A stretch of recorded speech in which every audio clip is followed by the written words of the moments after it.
اسی غم میں رخصت ہو گئی اور میں بھری دنیا میں اکیلی رہ گئی۔ لوگ مجھے طرز زدہ نظروں سے دیکھ رہے تھے۔ کچھ رشتہ دار جنہیں میرے اماں ابا نے رشتہ نہیں دیا تھا وہ مجھ پر ہنس رہے تھے۔ انہیں مجھے اس حالت میں دیکھ کر دلی سکون ملا تھا۔ میرے تو آنسو بھی خشک ہو چکے تھے اور اماں کے جنازے کے بعد دونوں بھائی اس بات پر بحث کرنے لگے کہ میں کس کے گھر رہوں گی۔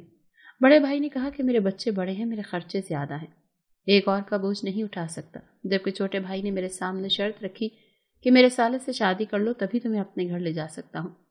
میں غمزدہ دل کے ساتھ بیٹھی ان کی باتیں سنتی رہی اور پھر اسی وقت دروازے پر دستک ہوئی اور پھر ایک شور سمجھ گیا۔ سب اچانک حیران رہ گئے کیونکہ آنے والا کوئی اور نہیں، میرا بچپن کا شوہر تھا۔ یہ سنتے ہی میرا دل جیسے دھڑکنا بھول گیا، میرے مردہ جسم میں جیسے جان پڑ گئی۔ پورے محلے میں شور پڑ گیا کہ بشرا کا شوہر اسے لینے آ گیا ہے۔ میں نے ابھی تک اسے نہیں دیکھا تھا۔ دونوں بھائی اٹھ کر چلے گئے تھے جبکہ میری آنکھوں میں آنسو آ گئے۔ اس نے آنے میں بہت دیر کر دی تھی۔ کاش وہ پہلے آ جاتا جب اماں ابا اس کی راہ تک رہے تھے۔ بھائیوں کو شک تھا کہ کہیں کوئی غیر نہ ہو۔ انہوں نے اچھے سے پوچھ تاچھ کی تھی۔ اس کے پاس بھی میرے بچپن کے نکاح کی تصویر تھی۔ میں نے اس رات شکرانے کے نوافل ادا کیے۔ اس سے پتہ چلا تھا کہ میرے ساس سسر دونوں انتقال کر گئے تھے اور وہ بڑی مشکل سے یہاں تک پہنچا تھا۔ میری اب تک اس سے براہ راست بات نہیں ہوئی تھی۔ اماں کے سوئم کے بعد اس نے میرے بھائیوں سے کہا کہ میں اپنی بیوی کو اب اپنے ساتھ لے جانا چاہتا ہوں۔ بھائیوں کو اس بات پر کوئی اعتراض نہیں تھا، بلکہ وہ تو خوش تھے کہ مجھ سے ان کی جان چھوٹ رہی تھی۔ میں اماں کے چہلم تک رکنا چاہتی تھی، پر پھر سوچا کہ رکنے کا کیا فائدہ، اماں کون سا واپس آ جانی ہے، اور پھر اماں بھی تو یہی چاہتی تھی کہ میں جلد از جلد اپنے گھر کی ہو جاؤں۔ چنانچہ میں نے شوہر کے ساتھ جانے کا فیصلہ کیا۔ اماں نے میرے لیے کچھ زیور بنوایا تھا جو میں نے سنبھال کر رکھا تھا، اور پھر تیسرے دن میں نے ایک بیگ میں اپنا سامان رکھا اور چادر اوڑھ کر شوہر کے ساتھ آ گئی۔ مجھے اس سے عجیب سی جھجک محسوس ہو رہی تھی۔ کہیں سے بھی مجھے اس سے اپنا آپ پن محسوس نہیں ہوا۔ شاید یہ اس لیے تھا کہ ہم کبھی ملے نہیں تھے۔ وہ اچھا انسان لگ رہا تھا، اسے چشمہ لگا تھا اور آگے کے کچھ بال اڑ چکے تھے۔ مجھے حیرانی ہوئی کہ 28 سال کی عمر میں وہ اپنی عمر سے کافی بڑا لگ رہا تھا۔ وہ سنجیدہ اور خاموش رہنے والا انسان تھا۔ البتہ میرے لیے یہی کافی تھا کہ میں اپنے شوہر کے ساتھ جا رہی تھی۔ یہ ویسی رخصتی تو نہیں تھی جیسی میں چاہتی تھی، پر اب کچھ نہیں ہو سکتا تھا۔ کافی راستہ ہمارا خاموشی سے کٹا۔ مجھے اس کی آنکھوں میں وہ چمک نظر نہیں آئی جو میں دیکھنا چاہتی تھی۔ گلگت کا سفر بہت زیادہ تھا۔ راستے میں میری اسے 2-4 بار ہی بات ہوئی، وہ بھی کھانے کے دوران۔ مجھے ایسا لگ رہا تھا جیسے میں اپنوں سے بہت دور جا رہی ہوں۔ اور جب ہم گھر پہنچے تو میں خوبصورت پہاڑی علاقہ دیکھ کر بہت خوش ہوئی۔ سردیوں کا موسم تھا، یہاں برف جمی ہوئی تھی۔ شوہر کا ایک چھوٹا سا گھر تھا، پر مجھے یہ بھی کسی جنت سے کم نہیں لگ رہا تھا۔ شوہر مجھے گھر چھوڑ کر باہر چلا گیا اور جب واپس آیا تو اس کے ہاتھوں میں کافی سامان تھا۔ میں نے تب تک گھر کو دیکھ لیا تھا، زیادہ سامان نہیں تھا، پر اب وہ میرا گھر تھا۔ میں خوش تھی۔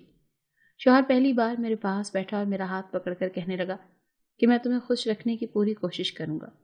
اس کی اس بات نے میرا دل جیت لیا اور اسی چھوٹے سے گھر میں ہم دونوں نے اپنے رشتے کی شروعات کی۔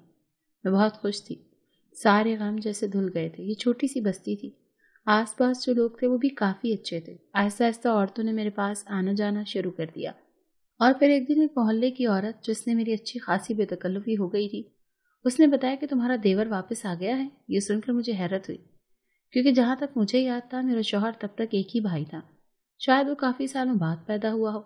لیکن اگلی بات جو اس عورت نے رازداری سے میرے کان میں کی، اسے سن کر میرے ہوش اڑ گئے۔ اس نے کہا کہ تمہارا دیور ایک کرائے کا سانڈ ہے، اس سے ذرا بچ کر رہنا۔ یہ سن کر میں ڈر گئی کہ آخر کیا بلا تھا دیور، اور وہ کہاں چلا گیا تھا، اور میرے شوہر کے ساتھ کیوں نہیں رہتا تھا، اور وہ لوگوں میں اتنا بدنام کیوں تھا۔ ایسے بہت سے سوال میرے ذہن میں گونج رہے تھے، پر شوہر نے کبھی مجھ سے دیور کا ذکر نہیں کیا تھا، اسی لیے میں بھی خاموش ہی رہی اور یہ سوچ لیا کہ شاید ان دونوں کی آپس میں نہیں بنتی ہو۔ پر ایک تجسس اور ایک ڈر تھا جو میرے ذہن میں بیٹھ گیا تھا۔ وہ عورت جب کبھی میرے پاس آتی مجھ سے دیور کا ذکر کرتی اور یہی کہتی کہ اپنا خیال رکھنا، کسی سے کوئی بات مت کرنا، اور میں مزید ڈر جاتی۔ میرا شوہر صبح صبح چلا جاتا اور شام کو کام سے واپس آتا۔ میں دن میں گھر کے کام کاج کرتی۔ میں ابھی تک باہر نہیں نکلی تھی۔ ایک دن شوہر کو کام کے سلسلے میں شہر سے باہر جانا پڑا اور میں اکیلی گھر رہ گئی۔ میں بہت ڈری ہوئی تھی۔ شوہر بھی کوئی ایسا نہیں تھا جو مجھ سے بے پناہ محبت کرتا ہو اور میں اس سے اپنا ہر ڈر اور ہر خوف شیئر کر سکوں۔ اسی لیے میں نے شوہر سے دیور کے متعلق کوئی بات نہیں کی اور پھر شوہر چلا گیا۔ میرا دل بہت گھبرا رہا تھا۔ میں نے شام ہوتے ہی دروازے کو تالا لگا لیا اور کمرے میں دبک گئی۔ میں اللہ سے دعائیں مانگ رہی تھی کہ وہ مجھے دیور کے شر سے محفوظ رکھیں۔ جانے کیوں مجھے اچھا محسوس نہیں ہو رہا تھا۔ رات آہستہ آہستہ گزر رہی تھی اور میں سو گئی۔ رات کے کسی پہر اچانک میری آنکھ کھل گئی، اور آنکھ کھلنے کی وجہ اور کچھ نہیں بلکہ دروازے پر ہونے والی دستک تھی جو لگاتار ہو رہی تھی۔ پہلے مجھے اپنا وہم لگا، لیکن دستک مسلسل ہو رہی تھی۔ میں ایک جھٹکے سے اٹھ بیٹھی کیونکہ میرا دل خوف سے کانپنے لگا تھا۔ میں نے باہر کے دروازے کو تالا لگایا تھا اور دستک میرے کمرے کے دروازے پر ہو رہی تھی۔ میرا ڈرنا لازمی تھا، پر دستک ہوئے جا رہی تھی۔ جب میں نے جا کر پوچھا تو مجھے شوہر کی آواز آئی اور میں نے فٹافٹ دروازہ کھولا، پر اپنے سامنے کھڑے شخص کو دیکھ کر میری آنکھیں ساکت رہ گئیں۔ سامنے ایک اجنبی کھڑا تھا جس نے اتنی سردی میں بھی پینٹ کے اوپر بنا آستینوں کی شرٹ پہن رکھی تھی۔ اس کے بال گھنے تھے، البتہ اس کی آنکھیں سرخ انگارہ تھی۔ اس سے پہلے میں چیختی اس نے میرے منہ پر کپڑا رکھ دیا اور میں بے ہوش ہو گئی، اور جب ہوش آیا تو خود کو اجنبی جگہ پر پایا۔ میرے ہاتھ پاؤں بندھے ہوئے تھے اور سامنے وہ شخص بیٹھا تھا جس نے مجھے اغوا کر لیا تھا۔ میں سمجھ گئی تھی یقیناً وہ میرا دیور تھا۔ کون ہو تم؟ میں نے ڈرتے ہوئے پوچھا، کیونکہ اس کے چہرے پر جو سختی تھی وہ مجھے دہلا رہی تھی، اور اس کے بعد جو جواب اس آدمی نے دیا اسے سن کر میری روح فنا ہو گئی۔ اس نے کہا، میں مصطفیٰ ہوں، تمہارا شوہر۔ مجھے جھٹکا لگا تھا، میرے شوہر کا نام واقعی مصطفیٰ تھا، پر یہ میرا شوہر کیسے؟ کیا بکواس کر رہے ہو تم میرے شوہر نہیں ہو سکتے۔ میرا شوہر تو وہ میرا منہ بولا بھائی ہے جسے میرے باپ نے گود لیا تھا۔ وہ کیا کہہ رہا تھا مجھے تو کچھ سمجھ نہیں آ رہا تھا۔ مجھے اپنا سانس رکتا محسوس ہو رہا تھا، اور پھر جو کہانی اس نے مجھے سنائی اس نے میری روح فنا کر دی۔ کافی سال پہلے ہمارے نکاح کے بعد جب سسر اپنے خاندان کو لے کر گلگت شفٹ ہوا تھا، تب اسے یہاں پر ایک لڑکا ملا جو میرے شوہر سے 5 سال بڑا تھا، اور وہ یتیم تھا۔ سسر سرکاری ملازم تھا اور نرم دل کا مالک تھا۔ اس نے لڑکے کو اپنے گھر میں رکھ لیا۔ اسی وقت میرا شوہر 8 سال کا تھا اور وہ لڑکا 13 سال کا۔ اس لڑکے کی ذہنی حالت تھوڑی عجیب تھی۔ اس کے باپ نے اس کی ماں کو مار کر خودکشی کر لی تھی، اور اس نے ایک مشکل زندگی گزاری تھی۔ اس کا باپ ایک ذہنی مریض تھا جس نے اس کی ماں کو بہت تکلیف دی تھی۔ اسے بھی اکثر مار پڑتی تھی، اور ایسے ماحول میں رہ کر اس کی ذہنی حالت عجیب ہو گئی تھی۔ اسے اپنے گھر تو لے آیا تھا سسر، پر اس کی ذہنی حالت کو نہ بدل سکا۔ وہ دیکھنے میں کافی خاموش طبع لگتا تھا، پر حقیقت میں وہ کافی شدت پسند تھا۔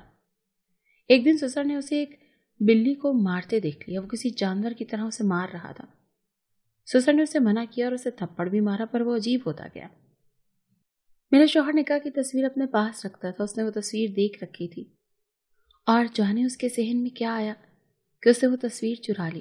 بعد میں سسر اور ساس دونوں ایک حادثے میں کی جان چلی گئی، اور اس لڑکے نے گھر پر قبضہ کر کے میرے شوہر کو گھر سے نکال دیا۔ اسی لیے ہمارا کبھی رابطہ نہیں ہو پایا تھا۔ شوہر نے برفانی علاقے میں رہ کر خود کو زندہ رکھا۔ وہ سارا دن محنت مزدوری کرتا، برفانی علاقے میں لوگوں کا سامان اٹھاتا۔ وہ کافی مضبوط جسم کا مالک تھا اور جانوروں کی طرح سارا دن کام کرتا، اسی لیے اس کا نام کرائے کا سانڈ رکھ دیا گیا تھا۔ یہ سن کر میں پھوٹ پھوٹ کر رو دی کہ میں کیسے شخص کے ہاتھ لگ گئی تھی اور اتنے دنوں سے گناہ کر رہی تھی۔ دراصل اب میرے شوہر کو ثبوت مل گیا جس سے ثابت ہو گیا کہ ساس اور سسر کی موت حادثہ نہیں تھا۔ اسے اسی ذہنی مریض نے مارا تھا جسے وہ اپنا بیٹا بنا کر لائے تھے۔ شوہر کے پاس نکاح نامہ تھا جس پر انگوٹھے کا نشان تھا، نشان جس سے ثابت ہوتا تھا کہ یہی میرا شوہر تھا۔